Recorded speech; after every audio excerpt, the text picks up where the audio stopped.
Assalomu alaykum hurmatli radio anglag'uvchilar. 15 mart payshanba kuni dunyoning har qaysi joylarida o'xshash kun va o'xshash soatda tartiblangan bir qadam bir ovoz nomidagi Uyg'ur ayollarining faoliyatiga ovoz qo'shgan Istanbuldagi Uyg'ur xonim-qizlar 15 mart kuni Istanbulning Taksim rayonida yurish qilib namoyish faoliyati olib bordi. Bu faoliyatni Istanbuldagi Sharqiy Turkiston tashkilotlar birligi tomonidan uyushtirilgan bo'lib, namoyishga Uyg'ur xonim-qizlardan 2000 dan ortiq kishi qatnashdi. Ba'zi kishilar 4000 dan ortiq kishi qatnashganligini ilgari surmoqda. Istanbulning har qaysi rayonlarida yashayotgan Uyg'ur xonim-qizlardan tarkib topgan namoyishchilar oldi bilan Beyo'g'li tunneli oldiga to'plashib, qo'llarida Turk va Sharq Turkiston bayroqlarini ko'targan holda har xil shiorlar to'plab Taksim maydoniga yaqin Galatasaray to'liq o'tir maktab oldigacha yurish qildi. Namoyishchilar birdak ishg'olchi Qizil Xitoy, Sharqiy Turkistondan yo'qol, haq, huquq, adolat, Turkistonga hurriyat, vatan sanga jinim fido, yashasin mustaqil Sharqiy Turkiston degandek shiorlar to'ladi. Namoyishga yana Sharqiy Turkiston tashkilotlar birligining mas'ullari qatnashib, xonim-qizlarni qo'llab-quvvatladi.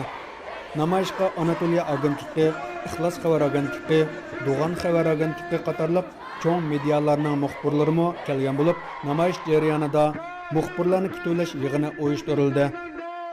Sharq Turkiston tashkilotlari birligi va namoyishchilarga vakolatan Munavvar o'z Uyg'ur xonim bayonotni o'qib o'tdi. Munavvar o'z Uyg'ur xonim Xitoyning Uyg'ur diyorida yurgizayotgan chekidnashgan besim siyosatlariga dunyo jamoatining sukut qilayotganligini ayblab mundoq dedi. Artık sabrımızdan kalmadığını, yüreklerimizden parçalandığını görün. Artık kadın Doğu Türkistan'da 6 aydan buyon Sharqiy Turkistonda nelar yuz beryapti? Qancha onaning yuragi ezilyapti? Ko'z yoshlari to'xtamayapti? Qancha bola ota-onasidan ayrilib qoldi? Sizlar bilamsizlar? Sharqiy Turkistonda yashayotgan musulmon qarindoshlarimizning bu ahvolga yana qachongacha sukut qilsinlar? Endi bo'lsa-mu so'zlarimizga quloq solinglar. Din nomida, millat nomida, insonparvarlik, izzat, g'urur nomi uchun bo'lsa-mu, endi so'zlarimizga quloq solinglar. Yepiq tarbiyalash nom ostida 1 milliondan ortiq qarindoshlarimiz ustidan muddatsiz bir shaklda dinsizlashtirish, milliy kimlikdan uzoqlashtirish uchun ming yuyish operatsiyasi olib borilyapti. Xalqimiz zulm dastidan qattiq ingrayapti. 21-asrda yashayotgan bo'lsak-mu, butun uchur aloqa vositalari munosabat qilishda cheklandi. Internet va telefon aloqa vositalari butunlay cheklama va nazorat ostida qo'llanyapti. Qo'l telefonlarda diniy yoki milliy mazmun yoki rasmlar chiqib qolsa, necha yillik turma jazosiga hukm qilinadi. Turmaga qamalganlardan xabar olish, ziyorat qilish butunlay cheklangan bo'lib, xabar olish imkonsiz bo'lib qoldi.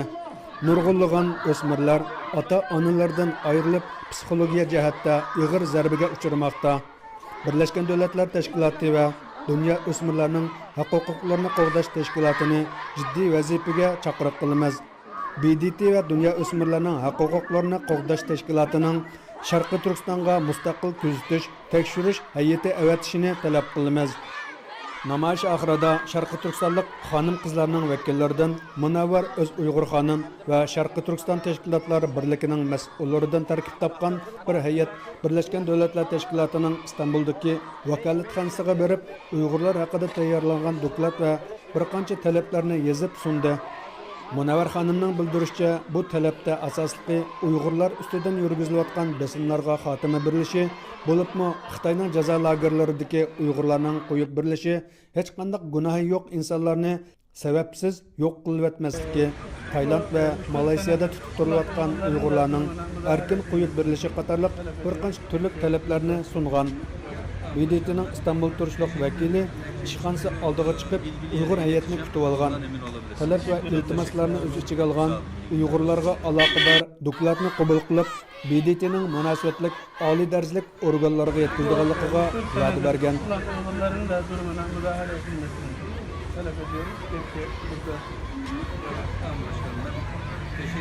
Biz bu namoyish to'g'risida fikr qarashlarni olish uchun Munavvar o'z Uyg'ur xonim, shoira Nurala Göktürk xonim, Turkiya iqtisod ministrligidan demilishga chiqqan Shamsi Qamar xonimlar bilan suhbat olib bordik.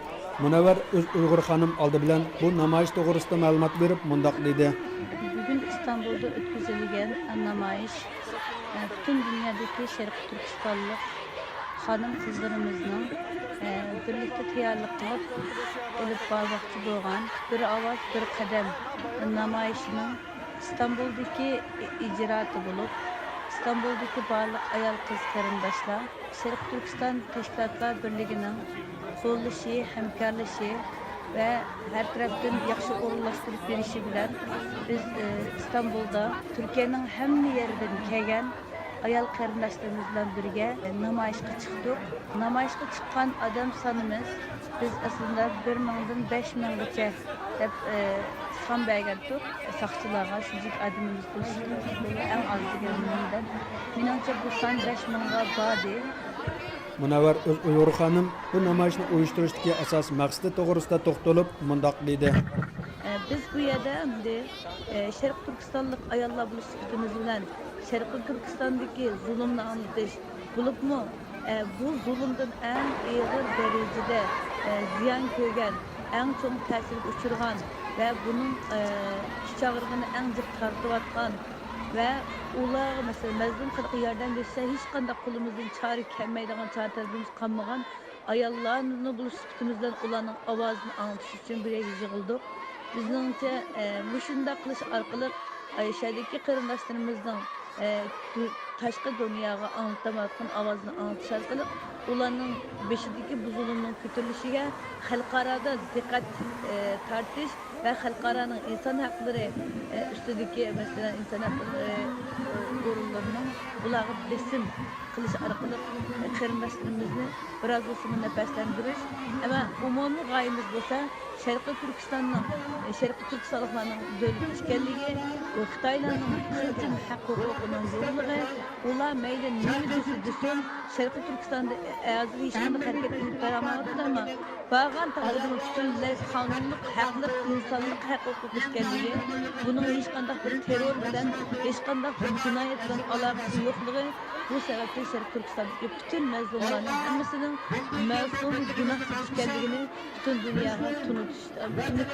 Bizden bu takımda namayişimizin asaslı gayelerinden birisi. Şams Qamar xanım bu namoyishga o'zining Xitoy zulmiga qarshi turishni ifodalash uchun qatnashganligini, Xitoy zulmidan qutulish uchun vatanni ozod qilish kerakligini, vatani yo'q insonning har qanday o'rni, yurti, e'tibori bo'lmaydiganligini ifodalab mundoq dedi.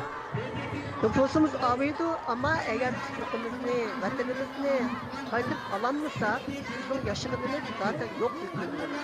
Çünkü bay dedim, vatansiz insanın eşkanda bir dünyada yeri orunu bulmaydı, itibarı bulmaydı. Halbuki biz Uygurlar 2000 yıllık şanlı bir tarihte ege bir milletiz. Bizim Uygarlığımız sebebi bile Uygur ismi verilgen. Biz bu şanlı tarihinki İgi soğuğan millet bulup, vatanımızda tutmasaq bulmaydıgan mecburiyet hasıl oldu. Vatanımızı tutuş için biz kanda bedel olsa şunu kılışımız gerek. Can çıkarsın o, kan tökülsün o, bizim milli maaşımızı diyen yokşaş. Şu bedelini tölep olsun o, biz vatanımızı kaydıp girişimiz gerek. Bizim başka iş kandak bir sallaş başka bir yolumuz yok. Onun için bizninki vazifemiz ta ki bizninki muş arzuyumuz, muş müstakillik davamız kazanıncaya kadar bu mücadeleye biz devam kılımız. Kandak faaliyet gerek olsa, şunda faaliyetlik aktif hemmimiz işte aktif ketilip, muşta faaliyetini yürütüp, numayiş olamdı, başka türlü faaliyette olamdı, hemmimizde muşta aktif rol oynayıp hemmimiz, bütün Uygurlar bu vatan borcudur. Müslümanlarınki bu cihatıdır. Vatan için mücadele kılmak mı bir cihattır? Onun için biz bu cihatın keyin kalmayı hemmimiz aktifler başında ketilip gerektiği kanaat edelim. Şaira Nuralla Gökturuq xanım bu namoyishning ilgirki namoyishlardan alayda farqli bir namoyish bo'lganligini ifodalab mundoq dedi. İşqilib bugun kungacha bo'lgan namoyishlarga qatnashganligiga nazaran bu qo'timdan ortiq qatnashganlar bo'ldi. Chunki hozir vatanda bo'layotgan bu zulmlarga chekkidan qattiq eshib ketdi. Xitoyni bek haddidan eshib ketdi. Onun uchun hozir qaqilni taqat qilmay hozir vatanga bormaymiz, shu vatan yanimiz desa, yong'ida shu paytga keldi hozir xalq. Shu bugun ko'z qarashim qarag'anlikda shunda o'ylayapman. Yaxshi o'tdi. Türk'lüğü ona ki pek yaxşı karşıladı, pek yaxşı oldu işgalep, lekin bunda yaxşı oldu da öyleyemez. Hurmatli radio anglag'uvchilar, bu programmani Istanbuldan Arslan Tash tayyorladi.